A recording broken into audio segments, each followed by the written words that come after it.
iyi mwumva ni radio ijwi ry'Amerika ivugira i Washington DC mu kirundi n'ikinyarwanda.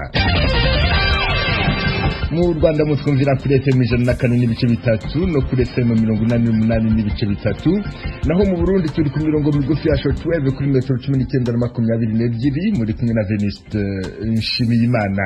Dore ingingo nkuru twabateguriye: urubanza rwahoze ari perezida wa leta zunze ubumwe za Amerika Donald Trump rwatangiye uyu munsi muri Sena, nibwo bwa mbere bibaye ku mukuru w'igihugu utakiri ku mirimo ye. Mu Burundi ishyirahamwe Roots and Shoot ryiyemeje kubungabunga ibidukikije, rifite umugambi wo gutera ibiti miliyoni 1.200 muri uyu mwaka. Mu ntara ya Makamba zotera ibiti bikwira ibihumbi 600, mu Rumonge ibiti 100, mu ntara ya Karusi twateye ibiti 50, mu Kirundo zotera ibiti birenga 100. Ninteretse David, umuhuzabikorwa mu rwego rw'igihugu, niwe mutumire w'iwanyu mu ntara. Minisitiri w'intebe wa Sudan Abdallah Hamdok yaratangaje leta nshya igizwe n'abaminisitiri 25, barindwi muri bo bahoze bayoboye imitwe yirwanya ubutegetsi. Jibril Ibrahim uyoboye Mouvement pour la Justice et l'Égalité muri Darfur yagizwe minisitiri w'imari. Ayo makuru kimwe nandi avugwa hirya no hino kw'isi ni mukanya mugume ku radio yanyu. Duhere ku makuru avugwa hirya no hino kw'isi mwateguriwe kandi mugezwaho na mugenzi wacu Aloyize Bigirimana. Akanama kaoni kajejwe amahoro n'umutekano kw'isi karakorana kuri uyu wa kabiri kugira kige ikibazo ca politike gihanze Somalia. Inyuma yaho abanyepolitike batavuga rumwe n'ubutegetsi bavugiye ko perezida ari ku butegetsi atavyemerewe n'amategeko gushika ubu. Amakuru ava mu badiplomate ba ONU avuga ko iyo nama iba mu mwiherero yasabwe n'Ubwongereza usanzwe burongoye ku kanama uyu mwaka. Perezida wa Somalia Mohamed Abdullahi Mohamed azwi ku itazirano rya Farmajo yahuye n'ikibazo c'ubutegetsi ejo ku musi wa mbere, igihe ikiringo ciwe gihereye kandi atanzira yategekanijwe igana ku matora. Urunani rw'imigambwe itavuga rumwe n'ubutegetsi rwatangaje ko rutacemera ubutegetsi bwiwe. Umuvugizi wa ONU Stefan Dujarric yavuze ko hakiri akaryo kuko abategetsi ba Somalia baje hamwe bakarondera umuti wa politike uzoshigikira inzego z'igihugu bakoreye barushe kugira ntizisenyuke. Abanyepolitike batavuga rumwe n'ubutegetsi bwa Haiti baragenye umukuru w'igihugu wabo wo ku ruhande mu ntumbero yo gukura perezida Jovenel Moise ku butegetsi, bavuga ko manda yiwe yarangiye. Uruhagarara rwa politike rwadutse ku munsi w'Imana igihe abategetsi bavugiye ko baburijemwo abashatse kwica umukuru w'igihugu no kumukura biciye muri coup d'etat. Moise arangije umwaka arongoye igihugu, ariko hari aho ububasha bwiwe bugarukira, kandi avuga ko azoguma ku butegetsi gushika ku itariki 7 ukwezi kwa kabiri umwaka w'2022. Umunyamabanga mukuru wa ONU Antonio Guterres avuga ko ariko akurikiranira hafi n'umwitwarariko ibibera muri Haiti, kandi ko ari nkenerwa ko abegwa n'ibibera muri ico gihugu bicara hamwe bakumvikana mu mahoro. Umushikiranganji wa mbere wa Sudani Abdallah Hamdok yatangaje ejo ku munsi wa mbere leta nshasha y'abashikiranganji 25 yinjijemwo indwi bahoze barongoye imigwi irwanya ubutegetsi. Ibi bikurikiye amasezerano y'amahoro bapfunditse mu kwezi kw'icumi umwaka uheze agamije kurangiza burundu intambara muri ico gihugu. Hamdok yavuze ko leta yiwe izobandanya gushiraho izindi nzego zumvikanywe ko mu masezerano, harimo gushiraho inama nshingamateka y'ifata kibanza ku itariki ya 25 uku kwezi kwa kabiri. Muri leta z'ubumwe za Amerika, Dr. Anthony Fauci arongoye ikigo gishinzwe indwara zandukira yavuze ejo ku munsi wa mbere ko igisanira ca COVID-19 catanguriye mu Bwongereza kiriko kirarandagata cyane ku buryo gishobora kuzokwitwa umugera mu mpera z'ukwezi kwa gatatu muri Amerika. Mu kiganiro yatanze ejo muri White House, Fauci yavuze ko iki gisanira ca COVID kiriko kiriganza muri Amerika kandi gishobora kuzokomera mu ndwi 6 ziri imbere. Fauci ariko yavuze ko hari icizere ko uwo mugera ushobora gutururuzwa imbere y'uko utikiza inganda. Yavuze ko abanyagihugu b'abanyamerika bakwiye kubandanya bicandagisha ku bwinshi no kubandanya bakurikiza amabwirizwa yo kwikingira. Ku bw'ikigo ca Amerika kijejwe kurwanya no gukinga indwara, abanyamerika miliyoni 32 baramaze gucandagwa incanco za COVID-19 hamwe n'abarenga miliyoni 9,500 bamaze guhabwa incanco zibiri.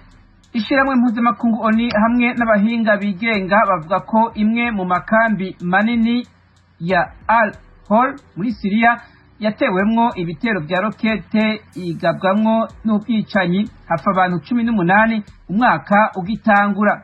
Nyinshi muri izo rokete zatewe zagirizwa umuhari w'iterabwoba wa leta ya Kiyisilamu.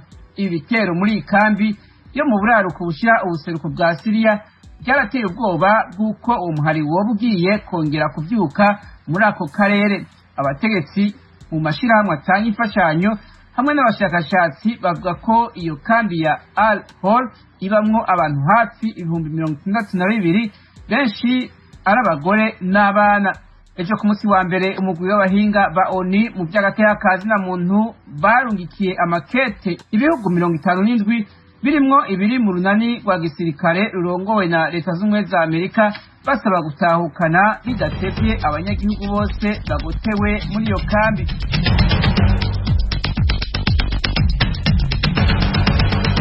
arakoze Habizi Bigirimana utugejejeho amakuru avuga hirya no hino ku isi. Tubibutse ko iyi mwumva ari radio y'ijwi ry'Amerika yumvikanira kuri FM 104.3 mu Rwanda no kuri FM 88.3 ya radio inshuti ya bose. Mu Burundi ni ku mirongo migufi ya shortwave kuri metero 19 mushobora kandi kumva ibiganiro byacu muciye ku rubuga rwa internet kuri wa eshatu akadomo radio yacu @akadomo.com na ku mbuga za Instagram, YouTube na Facebook. Adresi yacu ni radio yacu. Nabibabwiraga mu ngingo zibanze, urubanza rwahoze ari perezida wa Leta Zunze Ubumwe za Amerika Donald Trump ruratangira kuri wa kabiri muri Sena. Nibwo bwa mbere bibaye ku mukuru w'igihugu utakiri ku mirimo ye. Araregwa kuba yarahanze kwemera ibyavuye mu matora no kohereza abambari be kwigabiza ingoro y'inteko nshinga amategeko Capitol ku itariki ya 6 z'ukwezi kwa mbere. Inkuru irambuye Tuma Kamirindi. Kugeza ubu ntibiramenyekana igihe urubanza ruzamara. Abayobozi ba Sena baracyabyigaho mu ngingo zabyo za nyuma. By'umwihariko bagomba kumvikana ku minsi ababuranyi bombi, no kuvuga abashinja n'abashinjura, bazakoresha, no ku minsi abasenateri bazakenera kugira ngo babaze impande zombi ibibazo bashaka mbere yo gufata umwanzuro wabo wa nyuma. Ikigo ntaramakuru AP cya hano muri Leta Zunze Ubumwe za Amerika kiratangaza ko ababuranyi bombi bashobora kuzahamagaza abatangabuhamya bake, bashobora kuzaba cyane cyane ari abagize inteko ishinga amategeko bagiye mu bwihisho ubwo ingoro yabo yaterwaga ku itariki ya 6 y'ukwezi kwa mbere gushize. Icyo gihe imitwe yombi yari iteranye irimo ibarura bwa nyuma amajwi yavuye mu matora y'umukuru w'igihugu aherutse. Abavoka ba Trump bo babwiye Sena ko we batazamuhamagaza nk'umutangabuhamya. Ku itariki ya 26 y'ukwezi gushize abasenateri barahiriye kuba urukiko rwa rubanda rwitwa jury mu cyongereza no kuzaca urubanza batabogamye. Bukeye abadepite bari baraye bagejeje ikirego cyabo muri Sena. Sena ntiyahise itangira urubanza kugira ngo ihe abavoka bigenga ba Trump n'abadepite bazaba bashinja cyaha igihe gihagije cyo kwitegura urubanza. Sena kandi yakoresheje iyo minsi ishize kugira ngo ibanze yemeze abategetsi bashya bazafasha President Joe Biden kuyobora igihugu. Urubanza nirumara gutangira, Sena iraba ihindutse urukiko jury maze ihagarike indi mirimo yose ishinzwe y'inteko ishinga amategeko. Trump aregwa icyaha kimwe cyo gushishikariza rubanda kwigomeka ku nzego z'ubutegetsi igihe abayoboke be bagabaga igitero ku ngoro y'inteko ishinga amategeko. Niwe perezida wa mbere na mbere mu mateka ya Leta Zunze Ubumwe za Amerika abadepite bashyizeho ikirego inshuro ebyiri, ikirego cyitwa impeachment mu cyongereza, n'uwa mbere ugiye kuburanishwa na Sena yaravuye ku butegetsi. Abavoka ba Trump bemeza ko uru rubanza ari ikinamico rya politiki. Kuri bo abademokarate barashaka kurukoresha kugira ngo bacecekeshe umuntu utavuga rumwe nabo. Mu iburana ryabo bafite umugambi wo kwerekana ko urubanza runyuranyije n'itegeko nshinga kubera ko Trump atakiri ku butegetsi, no kuvuguruza ikirego cy'uko ari we nyirabayazana w'igitero cyo ku ngoro y'inteko ishinga amategeko. Bemeza ko amagambo Trump yabwiye abayoboke be muri mitingi mbere gato y'igitero cyabo ari uburenganzira bwe ahabwa n'itegeko nshinga bwo kugaragaza ibitekerezo bye. Naho abashinjacyaha b'abadepite bavuga ko Trump yatatiye abaturage ba Leta Zunze Ubumwe za Amerika, bakagira bati kwigomeka kuri guverinoma nicyo cyaha gikomeye cyane umukuru w'igihugu yakoreye itegeko nshinga bwa mbere na mbere mu mateka y'igihugu. Bavuga ko agomba kubiryozwa kandi ko nta rwitwazo afite rwo kubihunga. Ese Sena izahamya icyaha Trump? Kugira ngo bishoboke igomba kubyemeza n'amajwi ya 2/3, ni ukuvuga byibura abasenateri 67% bayigize. Muri iki gihe igizwe n'abasenateri 50 b'abarepublikani na 50 b'abademokrate. Kugira ngo rero ihamye icyaha Trump byasaba ko byibura abasenateri b'abarepublikani 17 bifatanya n'abademokrate bose 50. Abahanga benshi barareba bagasanga bidashoboka, barahera. Umwe mu basenateri b'abarepublikani aherutse gutanga umwanzuro usaba kuburizamo urubanza, avuga ko runyuranyije n'itegeko nshinga nyine kubera ko Trump atakiri ku butegetsi. Bagenzi be bandi 44 bo mu ishyaka rye batoye kimwe nawe, bemeza ko afite ukuri. Abandi 5 bifatanyije n'abademokrate bose bemeza ko urubanza rugomba kuba. Bivuze ko no mu itora ryo kwemeza icyaha Trump umubare w'abarepublikani byibura 17 ukenewe utazagerwaho. Urubanza ruzaba buri munsi usibye kuwa gatanu no kuwa gatandatu w'iki cyumweru. Koko rero Sena yemeye icyifuzo cy'umwe mu bavoka ba Trump w'umuyahudi wayisabye ko iba ihagaritse iburanisha kugira ngo azabashe kubahiriza umunsi wa Sabato abayahudi bategetsweho kwiyiriza ubusa no kudakora kuva kuwa gatanu kugera kuwa gatandatu. Urubanza ruzasubukurwa ku cyumweru gitaha. Kuri wa kabiri Perezida wa Ethiopia aratangira urugendo rw'iminsi 2 mu Burundi. Serele Wekezewudi ategerejwe kuri uyu mugoroba, urugendo rugamije gutsura umubano hagati y'u Burundi na Ethiopia nk'uko byatangajwe na service ishinzwe kumenyekanisha amakuru muri Presidence y'u Burundi. Muri urugendo azasura uruganda rukora ifumbire FOMI. Ethiopia n'u Burundi ni ibihugu biri mu byambere bihinga ikawa iryoha mu bwoko bwa Arabika, bifitanye kandi n'amasezerano y'imikoreshereze y'uruzi rwa Nili. Uburundi bukomeje kunagura umubano n'amahanga warumaje imyaka 5 ucumbagira. Minisitiri w'ububanyi n'amahanga wa Maroc Nasser Bourita aherekejwe n'izindi ntumwa zo mu gihugu cye bari mu rugendo mu Burundi uyu munsi. We na mugenzi we Ambassadeur Albert Shingiro w'u Burundi batangaje ko ibihugu byombi byifuza guteza imbere uburezi, iterambere n'ibyerekeye inyubako. Iwanyu mu ntara. Tuyagire mwisanzuye kw'ijwi rya Amerika. Ni kuva kuwa mbere gushika kuwa gatanu kuva 7 gushika 7:30 z'umutaga. Iwanyu mu ntara, iwanyu mu ntara, iwanyu mu ntara.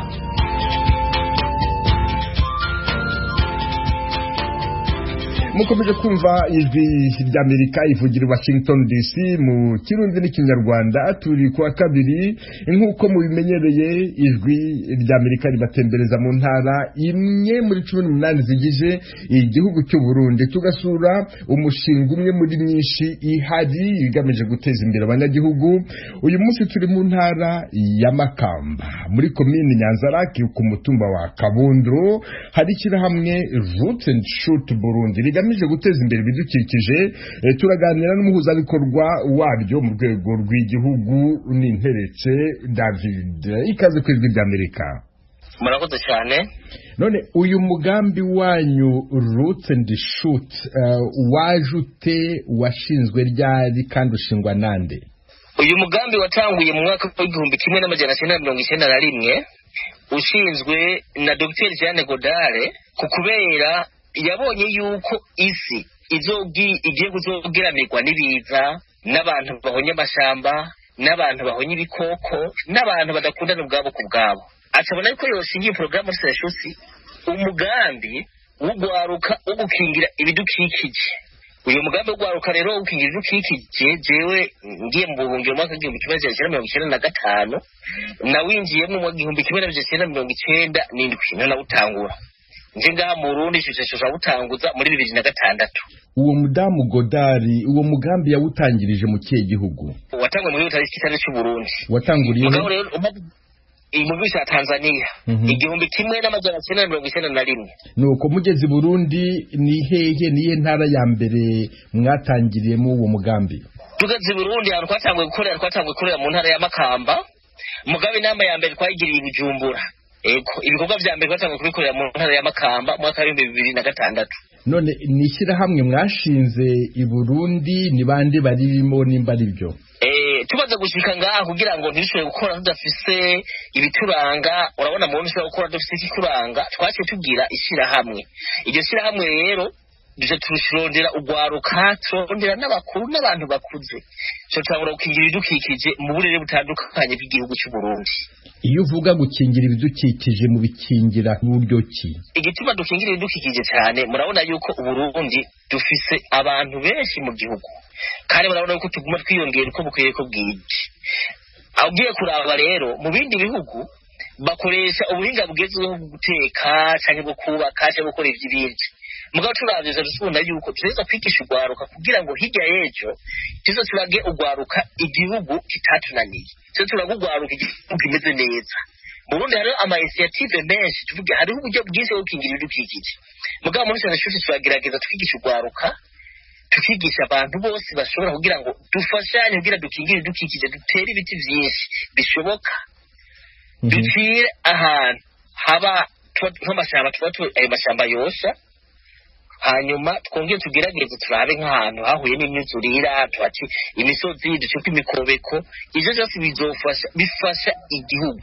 Duhingero z'ahantu hamwe mwagiye mu ntara zitandukanye mukita ku bidukikije. Ntakarorero nk'Imukungu twagiye ku musozi wa Mukungu muri zone Mukungu komene Nyanzarake. Ntakarorero ahantu hamwe cyangwa ntakarorero ahantu habiri. Turagiye ibubanza muri komine Bubanza ahantu bita Muciye. Twaragiye muri komine mu ntara ya Karusi ahantu muri Nyabikere n'ahandi dukora mu ntara nyinshi. Reka tujye nko mu ntara ya Rutana mbwira nk'igikorwa mwakoze mu ntara ya Rutana umbwire n'umutumba mwagikozeho na komine mwagikozeho kigamije kubungabunga ibidukikije. Ego mu ntara ya Rutana reka ndakubwiye turafise pepiniere y'ahantu bita mu Biyongozi. Mu Biyongozi munsi y'urusengero hafi ya Eglise Anglikane hari ahantu hari kimanga kinini. Twase tugenda turonda ukuntu twotera ibiti bita umurembera mu Kirundi cyangwa ndavuga mezopsige. Ni ukuvuga yuko ivyo biti bizofasha kugira ngo dutere ahantu hatari hake. Ibintu bitera ku mashuri tugerageza umunyeshuri n'igiti ivyo bizofasha igihugu. Byongere bifashe n'abajya abanyeshuri kubera umwana atigiti ku ishuri aranezerwa n'iki kiyateye hamaze tukamuha ikindi gita zotahana muhira. Icyo giti kirazotahana muhira kizomufasha nagiye cyo kwishuri kizomufasha atagira umutima wo kuzokura kundi ibidukikije. Ubwo tuvuga ibiti mumaze gutera nk'ibiti bingahe ugereranije? Ni ukuvuga yuko twagiye dukura twagiye gutera ibiti bike bike. Twasanga gutera ibiti ibihumbi bidakwira nka 10. Mu nyuma turatera ibihumbi 10. Ubu tugeze aho dutera nk'uyu mwaka tuzotera ibiti bingana n'umuriyoni n'ibihumbi amajana 200.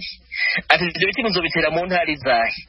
Muri komine mu ntara ya Makamba dutera ibiti bikwira ibihumbi amajana 6. Mu Rumonge ibiti 100. Muri ntara ya Karusi twateye ibiti 50. Mu Kirundo zotera ibiti birenga ibihumbi 100. Ibubanza duruka gutera twateye ibiti twatse pepiniere z'ibihumbi bikwira 100. Nuko ariko tugiye gutera ku ntara yotera ibiti bike bike bivanye n'ibyo tuba dufise. ariko se mugabo umuriro w'amajana 2 bizukwira. Mbese abo banyagihugu bo bakira bate uwo mugambi wanyu wo kubungabunga ibidukikije? Ego aho hose tuvuge Mwaro turahakorera, mbere bavaza gutera ibiti, Muramvye turahakorera n'ahandi, ukuntu bakira umugambi cyo tumaze kabereka tukababwira. Ni muze murabe ibiti byarahonye, mugira ko muraraba, ni ukuvuga yuko ibice by'ibiti kama dufise mu gihugu byarahetse, dusigaranye ibice bikeye, nubwo ariko dukwiza 50% y'ibiti kama dufise mu gihugu. Rero turondera ukuntu twotera ibiti, umunyagihugu apfume umunyagihugu atera igiti kimwe, imbere yo guca ibiti kuzoza guca igiti kimwe afatira n'ibiti 5, tukabereka hirya y'ejo rero tuzohura n'ibiza byinshi. Ivyo biza bigiye kuzoza bizotugora, kugira ngo twikingire ibiza bizodushikira, dutere ibiti mu matongo yacu, dutere ibiti ku mabarabara, dutere ibiti ku mashuri, hanyuma ahantu hari imisozi hanamye duce imikobeko, kubera imikobeko imvura ikazotera nyinshi tuzogira ingorane. Abanyagihugu basaba bavyumva ati rero mugabo uriko duhanura neza, bamwe mbere ntibigira bavyumva bavuga yuko umenga tukuma tugere ku bujanja cyangwa ubuswahi cyangwa kubahenda. Mugabo abantu bamaze bagira bitahura ku mashure, turafise amashure menshi, twomuzazoha amafoto y'amashure tumaze gutera ku biti menshi, ntaho bagiye turatera ibiti. Abanyagihugu baravuga ati mwarakoze, ahubwo mwarakoze, nkaho twakira imikobeko abanyagihugu bashobora kwimbura. Munsi ibintu vy'imyuzurire naho biza ntibikunda kubera abaciye imikobeko. Hanyuma ari nk'amatongo nk'agashyamba kari mu Rubindi, hari ahantu mu Rubindi muri ku musozi wa Rubindi muri komine Nyanzarake tukoma tugacira iminsi yose n'abari umukiro wacu. Abanyagihugu baca baronga ubwoba, mugabo ico gihe aho hantu hari haraheze, hari ibiti byaraheze, mugabo baca baronga ubwoba, uwo inyungu yabo. Hanyuma ubu baronka mu kubera ivyo biti birahari, ni ibiti vy'ingongo. Ibiti vy'imiyombo rero ni ibiti binaga, bimaze kuba ibiti binaga ni ibiti bishobora gufasha abantu benshi. Urumva umunyagihugu kwamura ubwoba ni inyungu yiwe. Kugira ngo mushobore kurangiza iyo gahunda yo gutera ibiti mu gihugu cyose, inkunga muyivana he? Turafise uburyo bukeyi, mu myaka twagiye turakora twarashyigikiwe na Oxfam Novibe, barugeze kudufasha, n'ubu turiko bazokongera kudufasha gukurikira. Hanyuma abandi hari abantu bagira neza, abagwiza tunga, abanyagihugu biwacu canke amambure iwacu mu Freda d'Action n'ubundi buryo. Hama hatige dushishikwa n'abantu bo muri protection civile, nko mukunguruza ibintu, hanagiye baduhi abapolisi, abapolisi badufasha bakaduha imodoka kugira dusombe ibiti vyacu. Abatwara amakomine hanigiye batubwira nk'abatwara amakomine bakadeplasa abantu, nagomba vuge nko mu Karusi tuhe tudeplasa abantu, DPA Karusi yaduhaye imodoka yiwe ideplasa abantu bacu. Buramatari w'Ikarusi nubwo yaciye afatirwa, mugabo yaraje adushigikira mu bikorwa byo gutera ibiti. Bukira zo muri komine Karusi zadufashije cyane kugira ngo dutere ivyo biti, kubeje tukora bice twitira ku mabarabara, ibindi jewe ku mashure. Ayo mashure n'amashure y'igihugu, kandi twebwe dutera ntitubidandaza, tubikuye mu ntera yacu, bice tubiha abanyagihugu, ibindi tukabitanga kuri leta. Ni ukuvuga yuko ibiti vyacu bifasha leta yacu. Iyo leta yanyu hari icyo nayo ibafasha kugira ngo mukomeze muyifashe? Ego igikuru suko boduha amahera gusa, mugabo dufashije gusansibiza kugira ngo bijya biti duteye bigume biriho, bizobeho, bikingigwe, leta ibiri kudufasha. Hanyuma kandi ikindi dushimira leta, ababura amatari, abamusitanteri baraduha impapuro kugira ngo dukore, baduha impapuro ntitwokora. Ninteretse David, uri umuhuzabikorwa mu rwego rw'igihugu rw'umugambi Roots and Shoot Burundi, umugambi wita ku bidukikije. Ndagushimiye cyane kubw'aka kanya wahaye Ijwi ry'Amerika. Murakoze cyane, nanjye ndabashimiye cyane. Abakorera imirimo y'ubucuruzi n'uburobyi ku kivuko cya Rusenda kiri muri teritwari ya Fizi mu ntara ya Kivu y'Amajyepfo muri Repubulika ya Demokarasi ya Kongo barinubira ikibazo cyo kutagira imisarani aho bakorera kandi bishyura imisoro ya services zitandukanye zikorera kuri icyo kivuko. Iyo nkuru tuyibaze umunyamakuru w'Ijwi ry'Amerika muri ako karere Vedaste Ngabo. Ari abarobyi ari abacuruzi cyangwa se abapesha bakorera ku kiyaga cya Tanganyika bavuga ko batewe ubwoba nuko bashobora kwandura indwara ziturutse ku isuku rikeya zirimo korera bitewe n'ubukene bw'imisarani buvugwa ku kivuko cya Rusenda kirigwaho abantu barenze 100. Niragira Nelson na Ndayishimiye Aline bakorera imirimo yabo ku kiyaga cya Tanganyika. Twinga turavye mu nivo ya Rusenda turahangayitse kuvyerekeye ku kiyaga pembeni ya Tanganyika turahangayitse kuvyerekeye amatuarete ko usanga abantu bariko baragenda iyo mu matenga ni bafise aho banya nibagiraho bitaho ho bikoraho niyo bubatse ya komite badutoza amafaranga 100 umwe tubona yuko niyo bubatse katakamari itumariye abantu 100 abantu 200 tugatona ku murongo kandi wese yaruzuye yani tubona yuko ari yangwara mbi kwatanira abapesheri pembeni ikiyaga. Ingorane zihari nabo mu mihana mu gisagara nta misarani bafise baja kunya muri rya wese ya plage canke bakanya mu ishyamba amazi abuze nta mazi ari ngaha mu Rusenda banywa ayiyo Tanganyika bakongera agatekesha Tanganyika ibyahi niho bamesera icyo cyose imicafu ningaho muri Tanganyika ugasanga ariko barayanywa bariko barayanatekesha ejo bundi hari umuntu yafashwe n'indwara yihengeka muri Tanganyika bajana kwa muganga girapfe twumvise ngo bagira bakamawese twarategereye turahebura ko botuma bubakira basi abantu bo ngaha amawese bakareka kuza baja kunya mu bwato buri ngaho impande ya Tanganyika kunya mu matenga ahari hose babonye ntusanga amavyi ngaha aha ntatsukuye hari na ritoyi. Nubwo barubyi batangaza yuko badafite imisarani bagaragaza yuko bishura imisoro itandukanye basabwa iyo bageze ku kivuko cya Rusenda. Nkengurikiyimana Eli nawe ni umurobyi maze imyaka 5 akorera ku kivuko cya Rusenda. Ikibazo aho twituma ni impande ya Tanganyika kandi nitwari dufise iyo ngaha ku Tanganyika isa nk'iko yaheze itagirana na controle n'imwe niko uvuga umuntu gusabora haja kwituma aho nyene n'abandi bakaja pembene bakituma ni nka namusare tugifise nk'ubu tubangiye rero twosaba twebwe nk'abategetsi bakora ngaho kuri Tanganyika boturose undi musarani twebwe abarovyi bakorera kuri ico kiyaga cya Tanganyika kubera ari tagisi turatanga umurovyi umubosi imboga zija ari imboga z'abarovyi n'imboga z'ababosi zishikanye mu isoko z'ababosi ziratanga intuze ziratanga tagisi nazo z'umurovyi yakuye pembeni nazo nyine ziratanga tagisi rero nako botrosa iki amatwareti meza nta kindi tusabye ngaho kuri plage ya Rusenda. Gusa abagize komite y'abarobyi ku kivugo cya Rusenda bemeza yuko iki kibazo cy'imisarani gihari